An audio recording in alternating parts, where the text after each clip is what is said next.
Good morning, reaper গল্প কথা আপনাদের সবাইকে জানাই স্বাগত। আর এই যে সকালবেলা কিচেনে চলে এসেছি, আর আজকে মেয়েদের ডিমান্ড হচ্ছে মা আজকে চিল্লা বানিয়ে দাও। আমি বলি ঠিক আছে চলো, চিল্লা বানাতে গেলে তো কিছু চাই সবজি, আর ওরা না মিষ্টি আলুটা পছন্দ করে না। তো এর ভিতরে ভাবলাম এখন সিজনের টাইম আছে, তো মিষ্টি আলুটাও গ্রেট করে দিয়ে দিয়েছি শসা, পেঁয়াজ, মানে গাজর, যে সবজি আছে সবটাই ইউজ করা যায় ছোটো ছোটো একদম কেটে।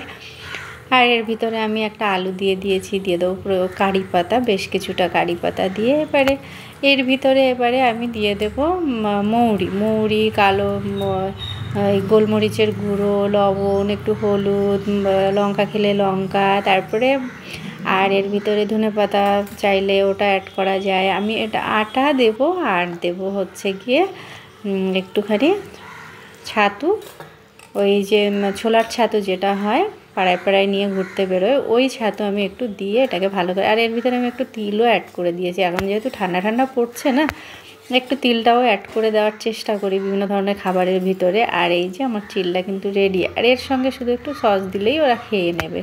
আর এই যে টিফিন করে নিয়ে চলে এলাম বাগানে। আমি ভাবলাম একটু পুঁই শাক গাছগুলো বেশ বড় হয়েছে, আর ডগাটা কাটার মতনও হয়ে গেছে, তো ভাবলাম কিছু পুঁই শাক নিয়ে নিই।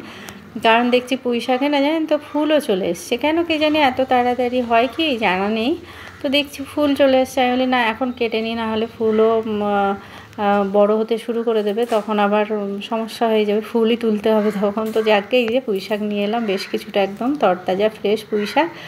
আর ভাবলাম ঘরে একটু কুমড়ো আছে, চলো আজকে চিংড়ি মাছ দিয়ে পুঁই শাকের ঘন্ট করবো।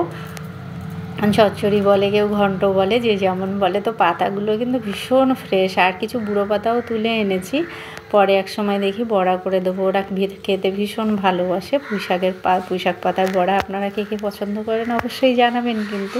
আর এই যে পাতাগুলো এত ফ্রেশ, মানে কি বলবো, বাজার থেকে কিনে আনলে এই ফ্রেশ ভাবটা থাকে না অবশ্য। তো যাকে নিজের গাছের বাগানে নিজের হাতে লাগানো, বিশেষ করে বাগান থেকে সবজি তুলে এনে খাওয়ার মজাটাই সত্যি আলাদা, আর এর স্বাদও যেন অনেক বেশি ভালো হয়। তো এই যে কথা বলতে বলতে সবজিগুলো কেটে নেব, নিয়ে এই যে দেখুন ফুলগুলোও কিন্তু চলে এসছে, ছোট ফুল বেরিয়েছে।